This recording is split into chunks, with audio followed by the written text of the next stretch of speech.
Well, hello there. My name is Louis the Frenchy Monette, and you're watching schmoedown in Canada.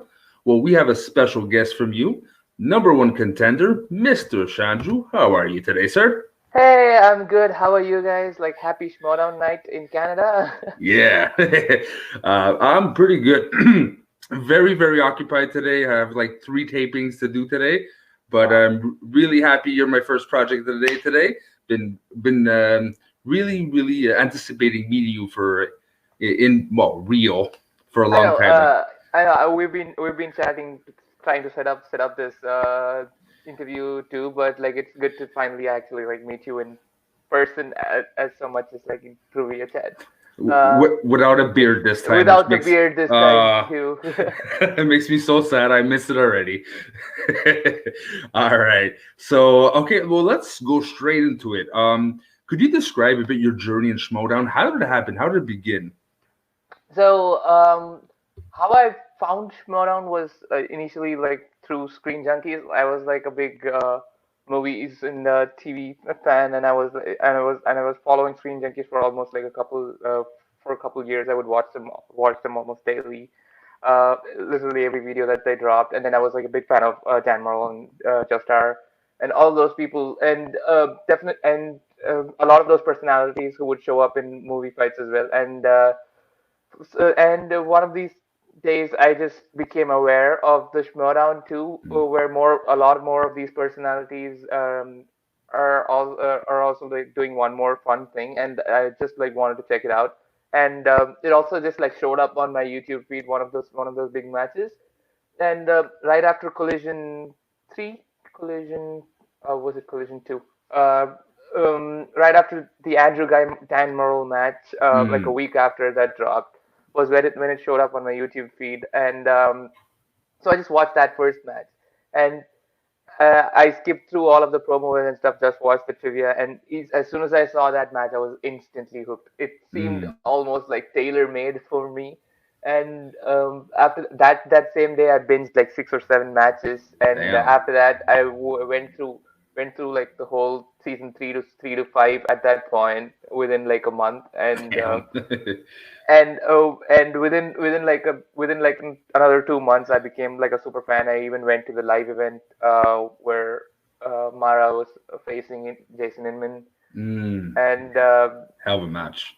and yeah, that was a crazy match too. And then as soon as I saw Inner Geekdom, it literally felt like that's where I belong. I was without any preparation, without any studying. I was like getting 80% of the questions right, just like by watching, just You, like now, playing along.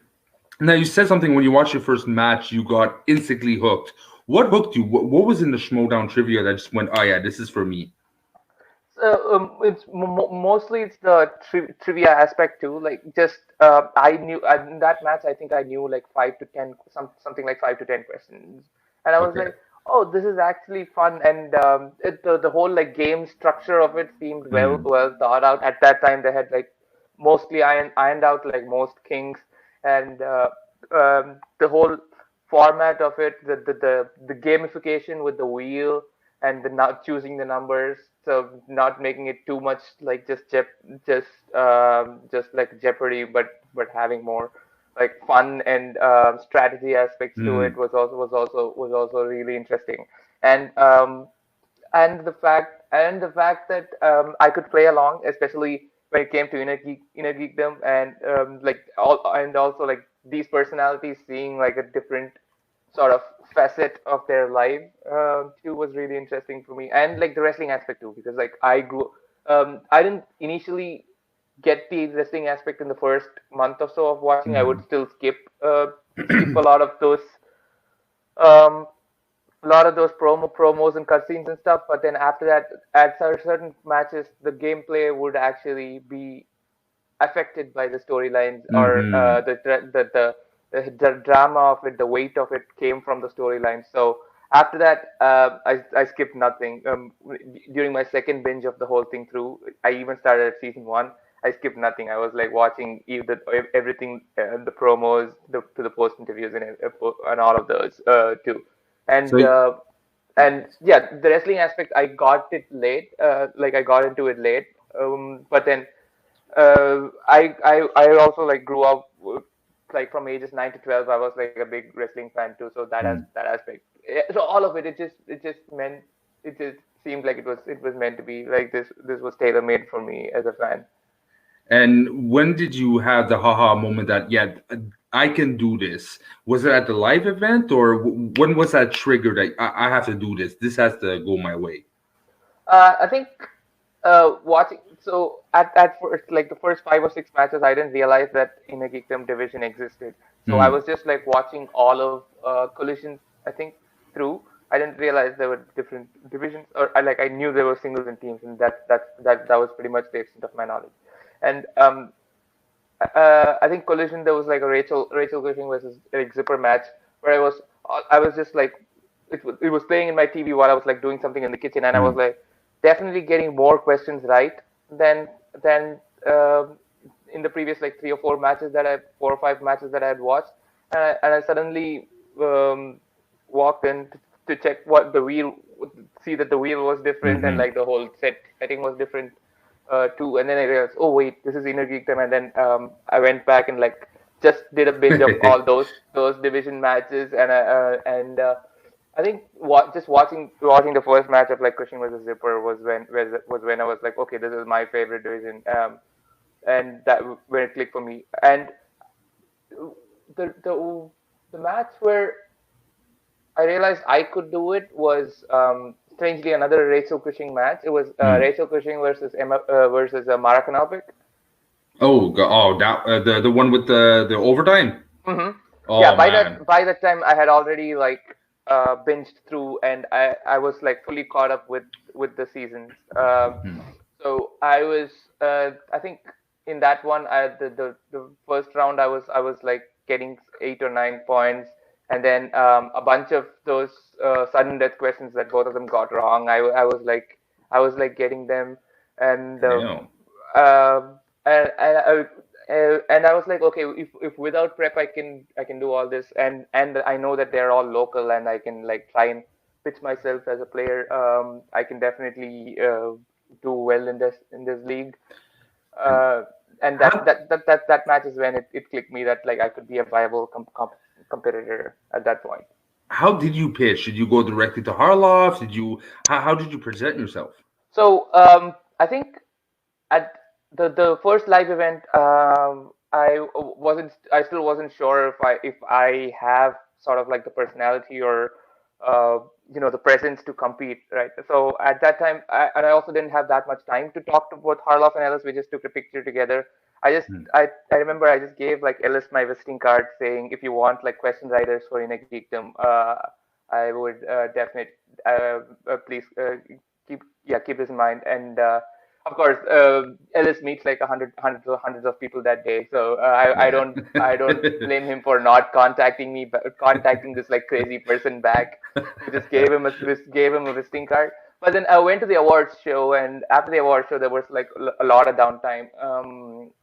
Uh, so I got to meet a lot of competitors personally, and like told them how much I like love the Schmoedown, and like how much I like each of their characters and like what they do in the Schmoedown um, too. And I I talked to both like Mike and Rachel and Clark about like joining the league itself. I'm looking to join in a geekdom, and they were like very encouraging, and all of them were like, hey, listen, Christian is always like looking for more people to get into the division. So definitely reach out to him. And luckily, I got to talk to Christian as well, and to talk to him about like my love for the Schmoedown, and as well as how well I was doing playing along in each of those matches. And I think I've told the story in other places before, but the question I told him that I knew the answer for without any preparation was the Mike Kalinowski famous infamous 5 pointer you and dummy. And Mm. I told him I knew those answers while I was watching along. And I think as soon as I said that, he was like he gave me his email and told me to contact him. And then after that, after we stayed in touch, and then we went to the studio multiple times, and I was playing along, and like three to 4 months later, he put me in a match, and the rest is, as they say, is history.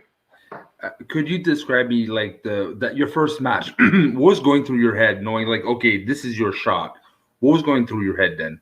So the first match, there was a lot of like thought that was going into my head. I think the way they wanted that match to play out, Chance Ellison was supposed to be like a secret surprise contender in that match. Mm. So to me, the schedule was just sent as Brandon Hanna versus Chandru Dhandapani versus Keaton Markey versus TBD. So I didn't even know who the fourth person was. And initially, I knew what the first four-way was supposed to be, and then there were some last-minute changes, and Brandon and both the TBD were added later on. During like a week after I knew of the first schedule. So as soon as I saw that in Brandon's name as well as like the TBD, I didn't go in anticipating to win that match 100%. Mm. So I was like 80%, like close to 80 to 70 to 80% confident about winning, but Mm. then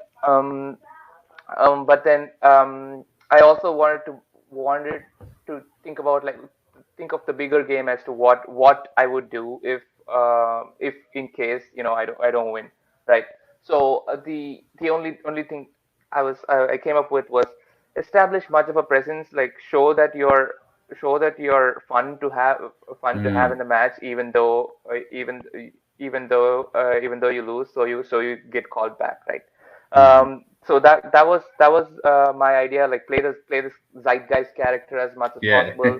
Like leave as much of a mark as possible, even if you don't win, even if it comes at a little bit cost of the trivia. Like if Mm. that reduces your chances of winning to like say 60 to 70%, that is all right. But establish your character, because like there's no other place that they've seen that the Schmoedown fans have seen me. So it's sort of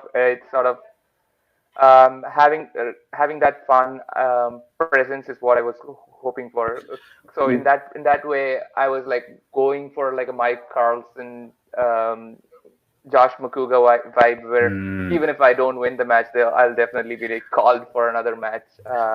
Well, Yeah, you definitely met your that's mark because there's a lot of the villains, there's a lot of bad guys, the mess up, I will break you. But there's not a lot of, like you said, the Mokuga is the fun, catchy characters, and you stood out. There's something so vibrant about you, something so, like you want to root for this guy, and you got it from the get-go, and I'm a fan of yours since the beginning, and you doing your dancing and your dancing getting better and better, and just your presence just added an extra level of awesomeness to you. Yeah, thank you. So it definitely I thought of like the Zeitgeist as like a more high energy character. Like I know I can't like keep it up like during my entire life, but like but like that is like a fun like character to play as well, like keeping the full energy up. And like the dancing, initially it just started out as like the zeitgeisty thing, like right, whatever the Fortnite dances were, like the floss and the shoot and all of those. Yeah.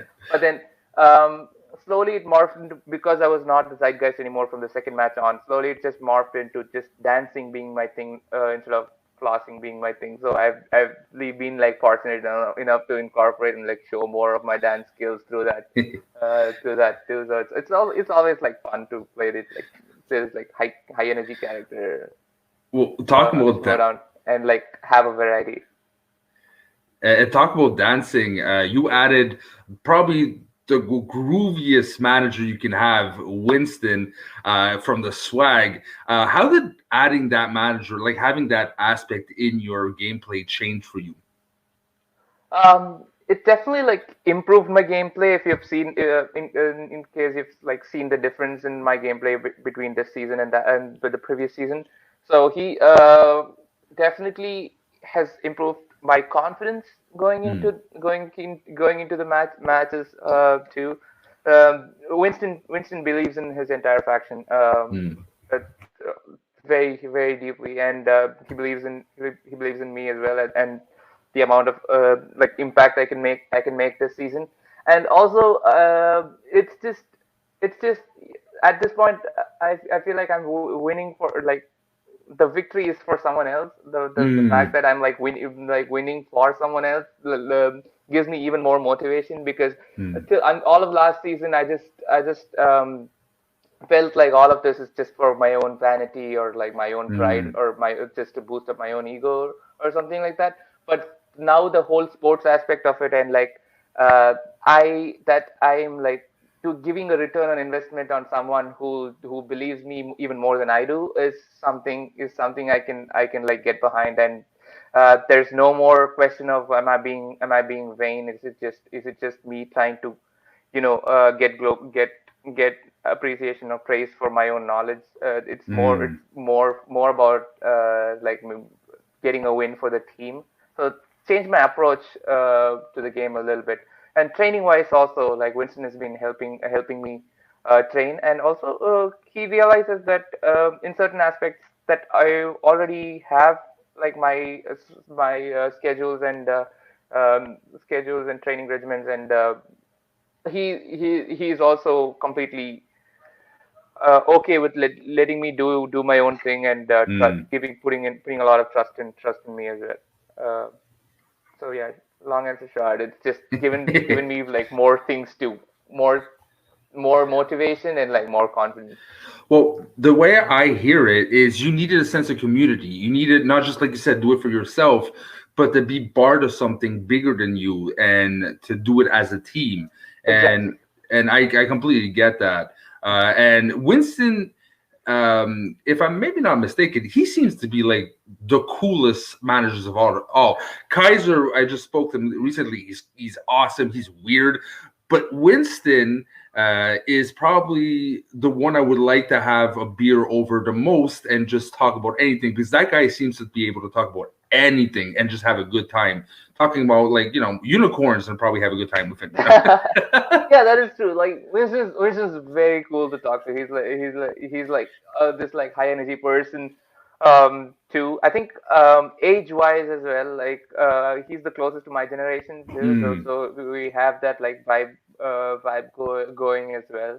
And there's not a lot of like managers who understand like my sort of experience going into the schmoedown as well. And Winston also has been like a relatively like new to like the managerial stuff. mm, So he's not just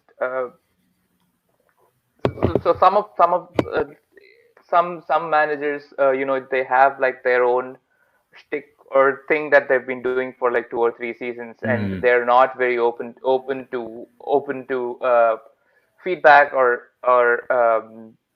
growth with the competitors themselves. But like Winston is like really cool about like acknowledging that I can help out in certain aspects. He even lets me advise or help other people in the faction with their preparation too, as well as like whatever like research needs to be done ahead of their matches too. Because so having this team and like having sort of Winston who lets me do and like very always open to ideas from me is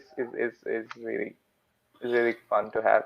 Well, I completely get you. Like in my professional, like profession itself, I manage, I create departments for companies, etc.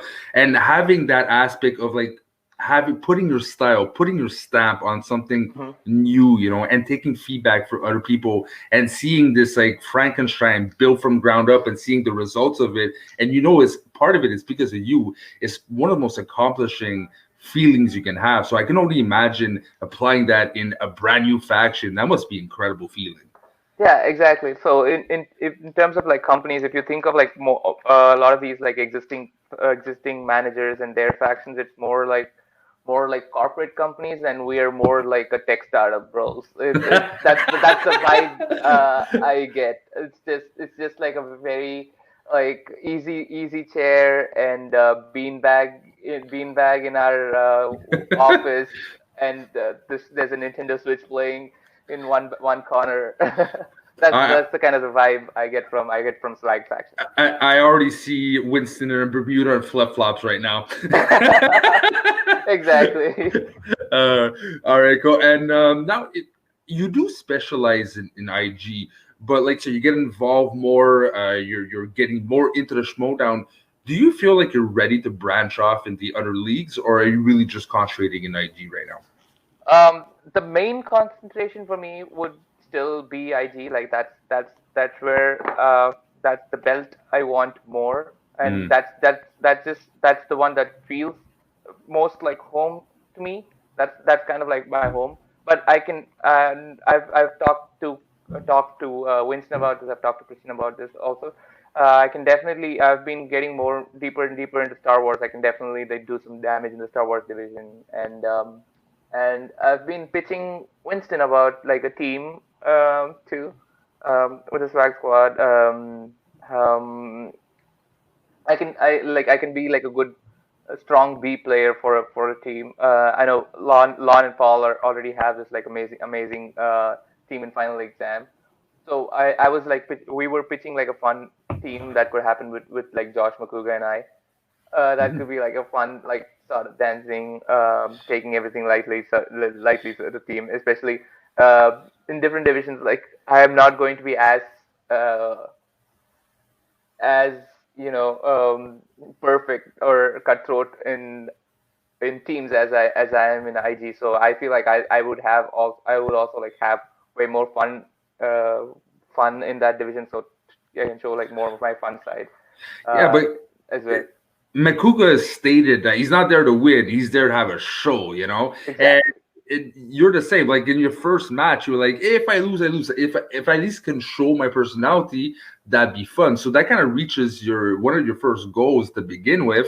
Hmm. Whatever happens, happens. Makuga is a really good competitor. He's the luckiest. He's proven to be the luckiest guesser on the planet, probably in the galaxy. And I'm sure you're strong in divisions, but if that's not your pure purpose and you're just there to present a show, hey man, that's going to be interesting to see if it works. Hmm.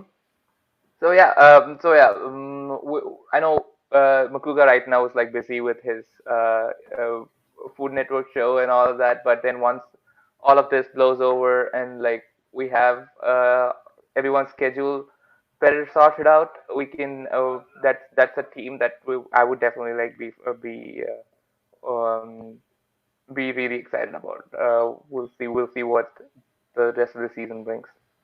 And at the same time, a lot of fans are going to be heavy-hearted because, especially in my producer team, they are wild berries fanatics, and I keep annoying them saying squash berries, saying they're finished. But you got some big shoes to fill if ever it works. Replacing Exactly. Dewberry, Replacing Dewberry is like not an easy task at all. yeah, But we can. I don't think we can fill the wildberry shaped hole in a lot of people's hearts, but then we can offer a different palate cleanser if, of sorts, or different flavor of a yeah. berry. And I completely agree because you gotta advance. If you try to replicate the wild berries, it won't work. But Hmm. if you try to offer what is unique to you and Makuga and just offer something new, I have a feeling you're gonna win people's hearts. Exactly. That's the hope, and that's what I'm going. That's what we're going for. But like the immediate goal is definitely the IG belt, and Mm. these are later goals after once things clear out. You gotta have a dream though to continue forward, right? So right now your dream is IG belt, but if you can dream big, why not? All right. Exactly. Now going on a very contested point right now in the Schmoedown. A lot of people are for, a lot of people are against. What's your stance on IG slices making appearances in singles and team division? So my stance, especially now that I've told you I want to like play in play in teams, I would definitely be okay with IG slices being on the wheel. Like I like Christian's argument of end of the day they're movies, Hmm. uh, right? So um, and and to be fair, the whole reason the division exists is these are really popular movies that people can go in depth about, and while still being engaging for fans. And these are more popular movies than some of the wheel slices that exists already, Hmm. right? Like so, this is going to improve a lot of like fan engagement as well, according to me. Um, yeah, so in case you've noticed, this season we've introduced a lot more Mm-hmm. uh, wheel slice options to we've added a lot more wheel slice options to the list as well. And if the IG slices, if it was and so an email was sent out to all competitors saying these are the wheel slices, the new wheel slices that have been added for singles and teams. And if the email also mentioned that IG slices are also eligible at that point, it would have been fine. Mm. Um, um, I would have. I'm like always for it, especially because these are popular movies and fans engage with it too. But then there was some sort of backlash to it as well, and the compromise was to just have an IG specific slice, and Mm. that's where I kind of disagree with the league, and it's Okay. fine. That's their decision, and just limiting what I would have done is limit that to one IG slice as a compromise. I would have just limited that to like one IG slice per side, and Okay. they can choose any IG slice, but they can't like each team or each player gets to choose two slices on the wheel, right? Okay. So I would just make it such that they can only choose only one of them can be IG slices, and instead of having like a dedicated slice for all of IG, because when you make a dedicated slice for all of IG, you're actually making the problem worse. If the complaint Okay. was this is already heavily weighted towards IG players, you're making the problem worse by just giving the advantage to people to the IG players, because some person might be like really good at comic book movies or just Star Trek or just Middle Earth, and they Mm. can they can they can like put that slice on there and like run it. But when you're making it IG specific slice, that's where the division stuff comes in, and well, that's Okay. sort of my thought about it. And it also takes like the guesswork and sort of the strategy aspect out of it too, because if you're playing against Mike Kanowski, and if you're not an IG player, he might put an IG slice on the wheel, and the whole idea of what IG slice he might put and that I should prepare for is out of the equation now. Now he's just going to put this single slice, which is called innergeekdom movies. So It, it it, takes a little bit of it takes a little bit of the guesswork and the strategy out of it too. But well, it's a close compromise for short compromise for this season. I know next season onwards all IG slices are allowed, so it should be fine. it essentially becomes a mixed bag IG. That's the thing, Yeah, and exactly. mixed bag is such a killer point taker type of category. At the same time, though, I hate to disagree with my guests, but I will disagree with you, sir. Uh-huh. I actually like that aspect because I don't know it makes it a bit more random than just having one specific thing, and I think it helps for those who are not specialized in any IG at all to equalize the playing field. But that's my thoughts though. But I completely understand on your side though. Okay. Yeah, so my other thought was also like Star Wars division exists, that never stopped us from having like Star Wars questions on IG, right? So just because an IG division exists, why should it stop us from putting like IG slices on the wheel? And it has been done before. It has been done before, like in the last two seasons too. Mm. So it's just been made more official now that you can put them on the wheel, because like Oyama did it, Dan Morrell has done it, Irwin has done it, Emma Fife has done it before. Yeah. So it's just good that it's made official now, and it's talked about too. And the more rules are explained to all of the players, and it's consistent throughout the season or throughout the matches, the better it is. So Yeah, but I'm always for it.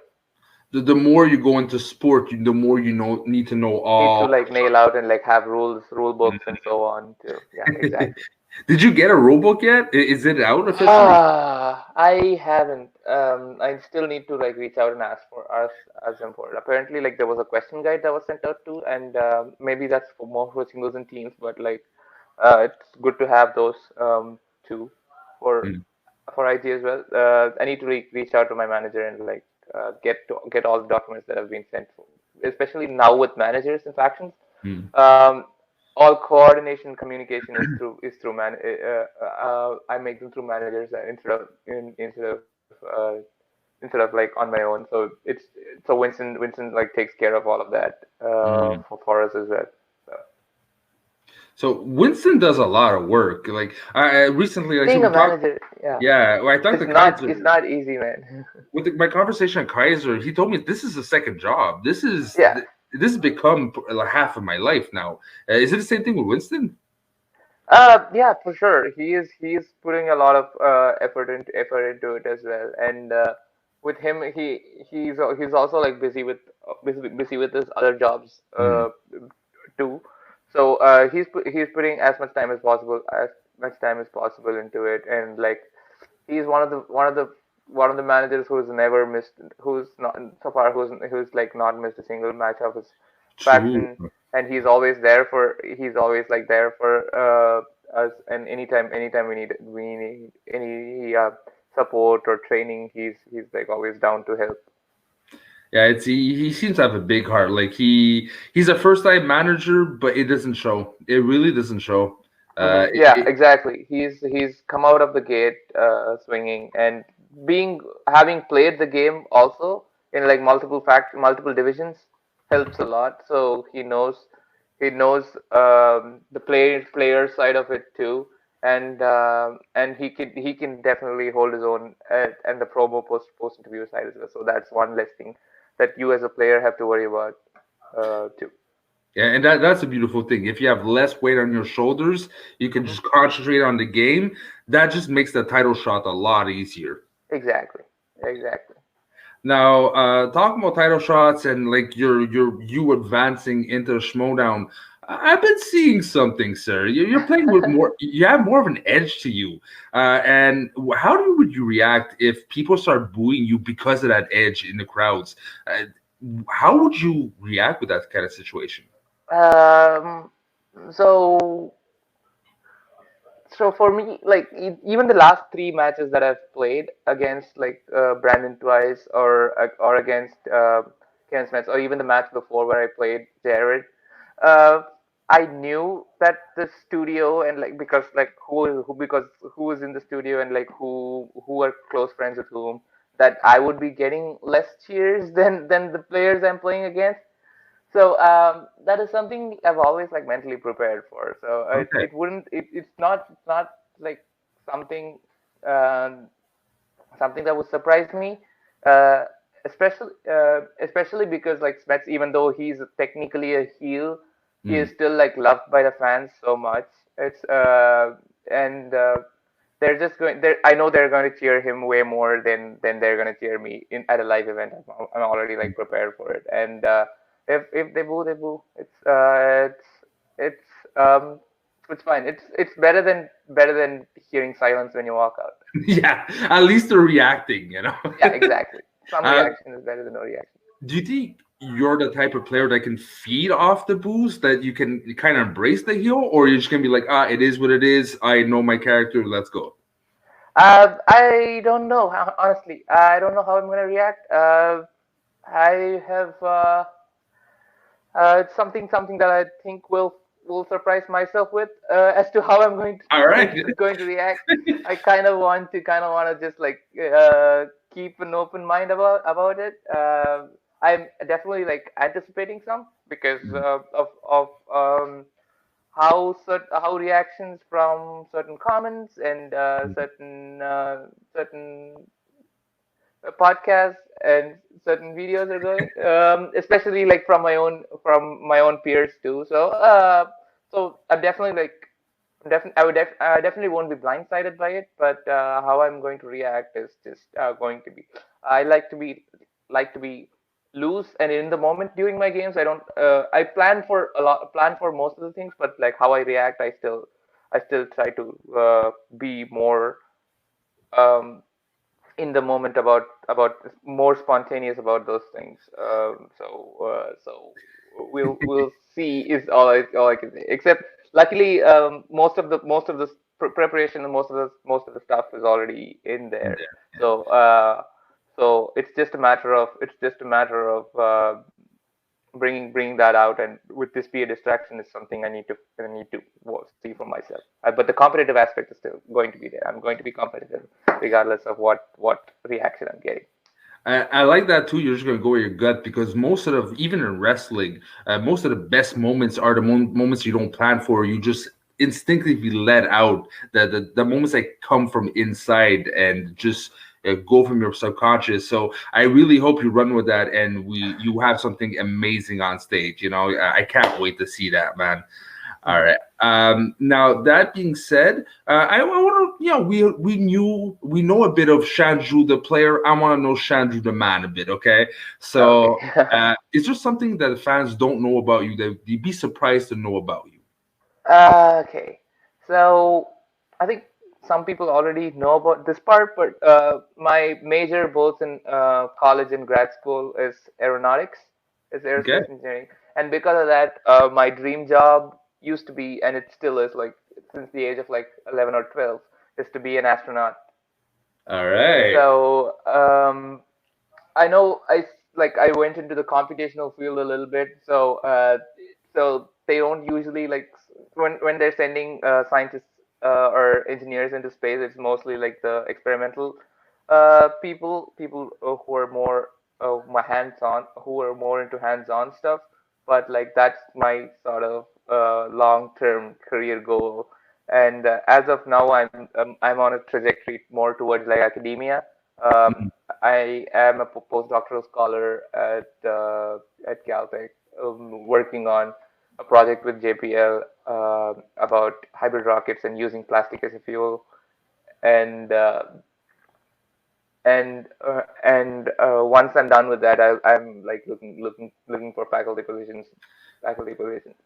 Well, in that case, we'll soon be have to introduce you as Dr. Chandru, the chosen one. I And hope not. I hope not. Like, yeah, I already have my doctorate, but like that's the thing I wanted to like just keep it for myself and like not out in the open with the schmoedown. But like people have like every time someone asks me like what your day job is, like as soon as I tell them, they're like they're like totally surprised by it. well, and if ever you do the first Schmoedown match in space, that'd be awesome. Yes, yes. I'll be calling, we video calling in, and we'll have a wheel. I don't know how wheels spin in space. They're just gonna go. They're just gonna keep going forever. So we'll just have to do a little slight spin. They'll just have to put a digital wheel and see. I hope it works correctly. Oh god, that Exactly. digital that digital No, wheel, man. I don't like the digital wheel. I think no one does. No one does. Maybe Ben And Bateman does. oh, if you get lucky enough, yeah. But but something about like I seen like you probably seen it as well. You watch a lot of fan matches, right? The fan leagues, and a lot of the digital wheels. I think someone plays around with them because it falls on what it should fall, or it goes against it completely against the competitors. I find it's fixed between me and you, huh? It's So. hard to fix it, but then it's um it's hard to also like uh fight against the optics of it, right? You're trying to make it a legit sport too, and anytime anything digital is brought in, the potential for any antics always exist, Mm. and no matter how much you get on your soapbox and shout that like this is completely fair, we're just having a random spin, and to be fair, until now anytime a digital wheel has been spun, it's been completely random too. And in those cases, miracle situations like what happened in Houston with Ben Bateman, Andrew Guy thing, it just if it happened with a physical wheel, people would have lost Hmm. their minds. And just because it's it happens on a digital wheel, the sort of doubt creeps in, as to maybe the chances of this happening are very slim, but it still happened. What the human mind always like tries to make explanations The human in this mind, way. is a fascinating and stupid thing. I work in public, and I gotta say, I question humanity's intelligence sometimes. But yeah, and this is a question we've been asking since the first interviews, and keep going on because it's a really interesting question, and we've been getting really surprising answers. In your case, Mr. Chandru, if movies would disappear in a week, which three movies would you watch as a final goodbye, a final celebration to movies? So okay, if if the movies just disappear in a week, this it'll be really hard, especially during this time, because like movies are what are keeping me sane. Uh, but once I'm done with my work, that is all I've been what I'm using my free time towards. Um, I'm not gonna say any of the IG movies because at this point they're like burned into my brain already. Like I don't need to see them. I don't need to see them again to remember them. Like I can just close my eyes and play them in my head. So I think the three movies. One would be Inception. Okay. I really love that movie, and I would just like watch it one last time, so I can remember it more, Mm. and just play it in my head. It's also kind of like cheating because at each level of the dreams it plays like a different movie too. And the second one is a Tamil movie. It's called Kannathil Muttamital. Okay, say that slower, sir. Kannathil Muttamital. I think Okay. it's in English. It's called a kiss on the cheek, a peck on the cheek, or something like that. A peck on the cheek. Okay. It's And it's it's yeah, it's an amazing movie about a girl who grows up with her adopted parents and finally finds out about her birth mother in a different country. She was and goes with her adopted parents to find her uh, find her birth mother. It seems like a heavy subject, but it's like way it's so light, and it's this girl's like 10-year old. It's an amazing movie. I've seen it like 10, 20 times, but that's my like comfort chicken soup movie. And uh, third one, speaking of comfort and chicken soup movies, the third one would be Mean Girls. okay, that is surprising. All right. I love that movie. Now we're getting into deeper. Okay, why Mean That's Girls? that's my Christmas tradition movie. It's just like that's one of the first movies I watched. First like American movies I watched too, or that's the one of the first movies I that were a window into American high school culture, or American culture in general, for me. And I was like around that age when I first watched that movie too. And it has like a lot of memories, with my roommates, as well as like with my college friends, as well as grad school friends. We've started this like Christmas tradition. Most of that time it's like me imposing it, Christmas tradition of watching Mean Girls. But I've watched it at least once a year, and I can quote that movie verbatim sometimes. Nice. It's a fun movie. It works on so many levels. There's so much more depth to it too, and there are mathletes in that movie, so there's just so much for me to love. Oh, wait, did you say you just connected to mathletes? Yeah, I didn't do like actual mathematics because it wasn't a thing when I was growing up. But I definitely used to do like science olympiads and math olympiads. I was like a big math nerd, and that's like one of the things that got me into STEM and engineering too. Like I really liked, from school and high school, like the math and physics were my favorite subjects, and that just sort of like pushed me towards engineering more and more, and space and aeronautic stuff too. So you've been competitive since the get go. Like not only you apply maths and science, but you go into competition of it. So competition is in your blood. Yeah, I've done a lot of competitions out in school and outside school too. Just I am a very hyperactive. I was a very hyperactive kid growing up. So my parents would just like put me into all of these like extracurriculars, and we would just and I would just go around participating in a lot of like dance competitions and singing competitions. Like even though sometimes I would be ill prepared for some of those competitions, but it didn't matter. Like it was like the childlike aspiration of I just want to participate, and I just want to play and have fun. I wasn't like big into sports, so these Mm. extracurriculars were like sort of my thing too. So any chance to get do those things and get out of class, even though I liked class as well, any chance to do those things also as an extra thing, I would jump and pounce on those. I get you. I so suck at sports as I'm always the last one picked. And once they picked me, I remember one time we were playing baseball. I actually found a way to step on my own mitt and do a front flip.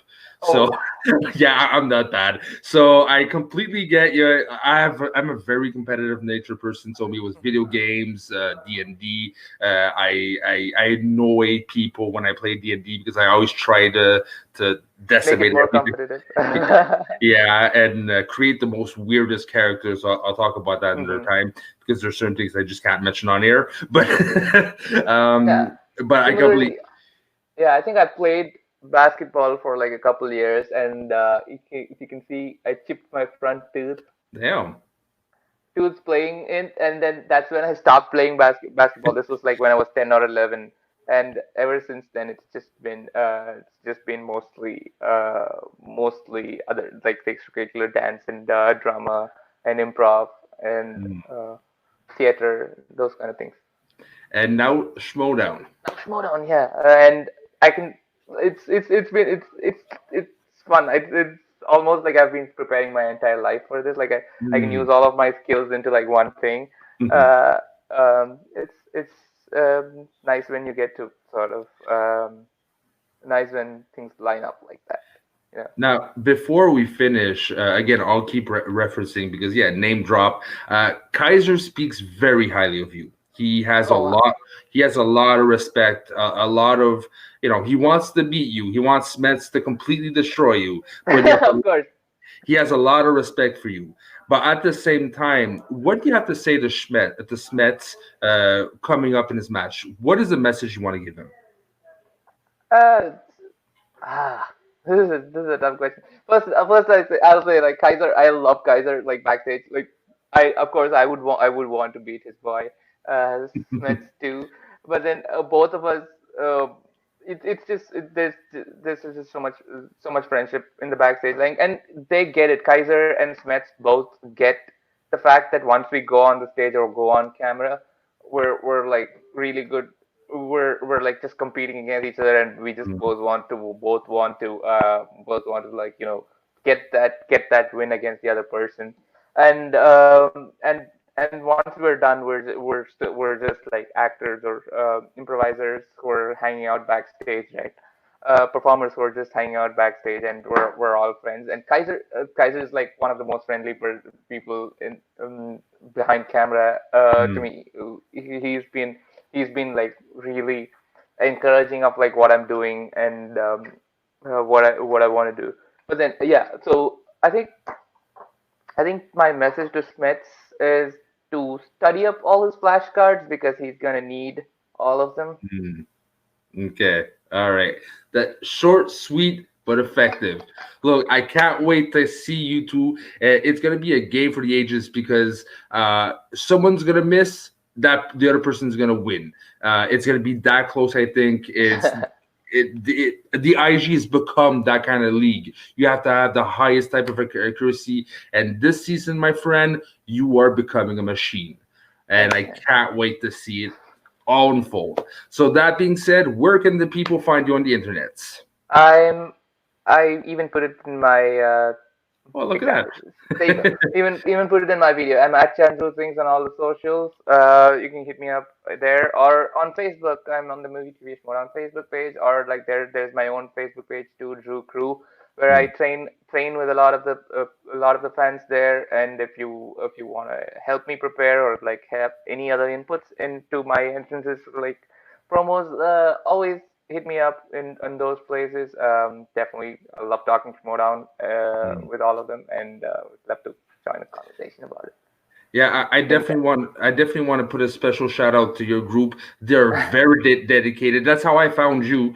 Mhm. That's how we start connecting. I've never seen a bunch of more dedicated people who want to see one person win. So I know, man. really props to them because they've been making you work. I've been really fortunate to like see. I thought like after some point they're just going to be like bored of me asking for questions and just like not respond or like not give a single like not bother. But like they've been like drilling me with questions like like almost daily, and that's encouraging me to even like keep asking them for more as well. But yeah, I'm looking into having way more fun in that group too, even instead of just like asking for trivia questions. um, uh, I'm thinking of ideas for that as well. Oh, can't wait to see unfold. And on my side, if you absolutely have to contact me on Schmoes of the North Twitter. If not, I like to be left alone, so leave me alone. All right. So thank you very much for watching this whole interview. Thank you, Chandru, for your time. Hope to have you on here soon. And look, be safe, and I hope you have a good match next time. All right.